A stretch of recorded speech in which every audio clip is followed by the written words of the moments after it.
Welcome to my YouTube channel legal action में बहुत बहुत स्वागत है। Friends, all we know that Indian Constitution is very complex and integrated, due to which many of us are not aware of our basic rights. So here in this video we are discussing about basic rights which every citizen must keep in mind.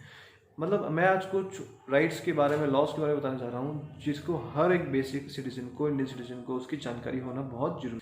First है section 46 of CrPC कहता है कि अगर किसी भी female की जो arrest किया जाना है वो फीमेल पुलिस ऑफिसर के थ्रू ही किया जाएगा, यानी कोई मेल पुलिस ऑफिसर किसी फीमेल को अरेस्ट नहीं कर सकता। एंड सेकेंड, किसी भी फीमेल को आफ्टर सनसेट और बिफोर सनराइज अरेस्ट नहीं किया जाता, यानी शाम को 6 बजे से लेके मॉर्निंग 6 बजे तक उनको अरेस्ट नहीं किया जाएगा। ये दिया गया है सेक्शन 46 ऑफ सीआरपीसी में।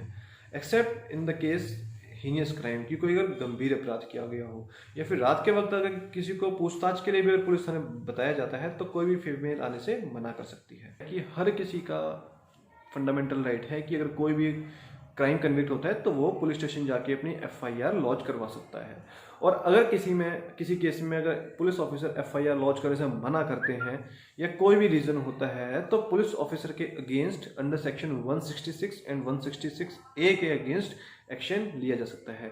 या कोई भी आपसे मिसकंडक्ट किया जाता है पुलिस के द्वारा तो 166 में, एंड अगर आपको पुलिस के अगेंस्ट कंप्लेंट करानी है कि इन्होंने for whatever reason FIR launch नहीं की है तो पुलिस ऑफिसर के अगेंस्ट ही 166A सीआरपीसी में कार्रवाई की जा सकती है। इंडियन सीवरेज एक्ट 1887 कहता है कि कोई भी होटल आपको फ्री में पानी और वॉशरूम यूज करने से मना नहीं कर सकता, चाहे फिर वो आपका नॉर्मल होटल या 5 स्टार होटल ही क्यों ना हो। आप वहाँ पे जाके फ्री में drinking water and washroom use. Fourth है हमारा डोमेस्टिक वायलेंस एक्ट 2005 में कहा गया है कि अगर कोई भी लिव इन रिलेशनशिप में अगर कोई रहता है तो वो इलीगल नहीं है, और ऊपर से अगर कोई चाइल्ड बॉर्न हुआ है किसी भी लिविंग रिलेशनशिप में है तो वो भी लेजिटिमेट होगा और उसका भी अपने फादर की प्रॉपर्टी पे बराबर का अधिकार होगा। मीन्स लिविंग है। पुलिस एक्ट 1861 कहता है कि अ police is always on duty. Police officer है वो ऑलवेज हमेशा अपनी ड्यूटी पे होता है, चाहे उसने यूनिफॉर्म पहना हो या ना पहना हो। अगर वो भी अगर इफ ही और she any witnesses a crime, कि अगर पुलिस का कोई देखता है कि क्राइम कमिट हुआ है तो वो ये कह के अपनी लाइफ खत्म नहीं कर सकता कि I am not on duty. या फिर अगर किसी रीजन से ओवर ऑर्डर की वजह से अगर ज़्यादा काम उसने ड्यूटी पे किया है तो वो ही can be entitled for only for rest, but ये कभी नहीं कह सकता कि I am not on. Company क्या है कि यूज़ करने वाले का इंश्योरेंस भी करती है, यानी कि कभी अगर आपको सिलेंडर यूज़ करते हुए, घर में गैस यूज़ करते हुए अगर कोई नुकसान हो जाता है जान माल की भरपाई के लिए, जो गैस सिलेंडर कंपनियां हैं उसमें हमारा इंश्योरेंस भी इंक्लूड होता है, जो कि हो सकता है लगभग आपका 40 लाख तक का। ये जनरली डिपेंड करता है कि यूसेज की कंडीशंस के ऊपर कि किन सर्कमस्टांसेस में केस हुआ है या क्या क्या जो भी है ढिलाई बरती गई कि जिसकी वजह से इंसिडेंट हुआ। तो जो गैस सिलेंडर वाली कंपनी है इसमें आपका इंश्योरेंस। सिक्स्थ इंपॉर्टेंट लॉ है कि अकॉर्डिंग टू फेरा एक्ट 2010 अगर आप किसी कंपनी से अगर किसी फेस्टिवल में गिफ्ट लेते हैं तो वो भी रिश्वत की कैटेगरी में आएगा और इसके अगेंस्ट आप पे कार्रवाई भी की जाए।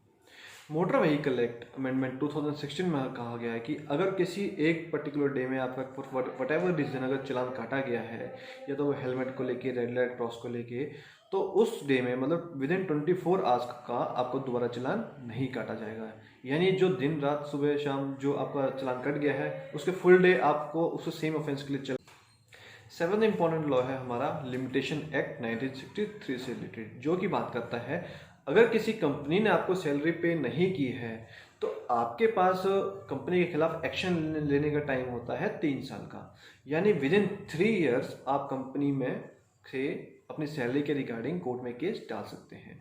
और अगर 3 साल तक अगर आप नहीं डालते, चौथे के साल में डाल के अगर आप क्लेम करना चाहते हैं तो वो आपकी लिमिटेशन खत्म हो जाएगी। यानी अगर कभी भी आपको सैलरी अपनी कंपनी से नहीं मिल पाई है तो आपके पास जो टाइम लिमिट है वो होती है 3 ईयर्स की केस करने के लिए। हमारा अगर सेक्शन 294 ऑफ आईपीसी कहता है कि अगर आप कोई भी ऑब्सीन एक्ट करते हुए पब्लिक प्लेसेस में पाए जाते हैं तो आप पे 3 मंथ्स का जुर्माना हो सकता है।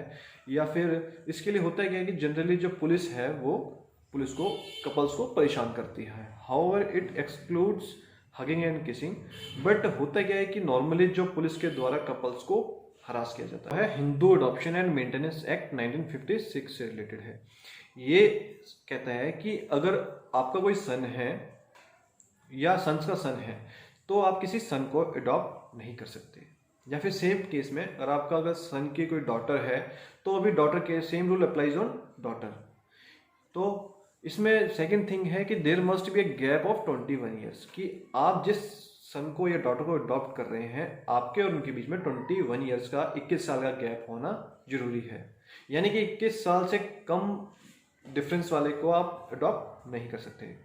सबसे मोस्ट इम्पोर्टेंट थिंग कि अगर आप किसी डॉटर को अडॉप्ट करना चाहते हैं, यानी कोई मेल अगर किसी अकेला रहता है और किसी डॉटर को अडॉप्ट करना चाहता है तो वो अडॉप्ट नहीं कर सकता according to Hindu adoption and maintenance act 1956। Last important law है लॉ ऑफ लिमिटेशन, कि अगर आपने किसी को पैसा उधार दिया हुआ है तो उसकी लिमिटेशन कितनी होगी। उसकी लिमिटेशन होती है 3 साल की, कि अगर आपने किसी को पैसा उधार दिया है तो उसको आप अगले 3 साल तक ही रिकवर कर सकते हैं।